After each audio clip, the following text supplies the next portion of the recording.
Cela fait près d'un mois qu'elle vit cachée sans voir sa famille. Léonie Kandolo fait partie du comité laïque de coordination qui a appelé aux marches anti-Kabila du 31 décembre et de dimanche dernier.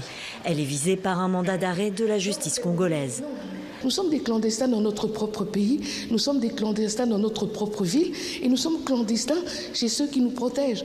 Donc vous voyez que c'est quelque chose de très très difficile à vivre. Et cette clandestinité pèse sur nos familles, sur nos enfants. Et vraiment, je vous assure que tout ça simplement parce qu'on demande le respect de la loi, c'est vraiment pénible.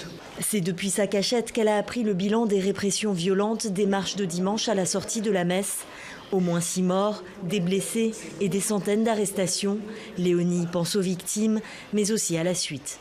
Avec le ralliement des autres confessions religieuses, telles que les musulmans, les protestants, qui ont marché d'ailleurs, et les kimbanguistes qui ont marché avec nous le 21, nous pensons que nous sommes sur la bonne voie. Nous pensons que nous sommes sur la bonne voie et nous pensons vraiment que nous ne pouvons pas céder parce que nous nous battons pour tous les Congolais. Le comité laïque de coordination bénéficie de nombreux soutiens au sein de l'Église catholique, notamment celui du très puissant cardinal Laurent Monsengwo. Mardi, il a condamné la répression violente de la marche du 21 janvier par les forces de l'ordre. En pleine journée, des barrières ont été érigées pour fouiller les véhicules et vérifier les identités des passagers.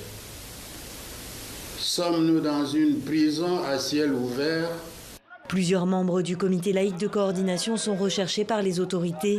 Ils demandent au président Kabila de ne pas briguer un 3e mandat et se disent prêts à mener d'autres actions.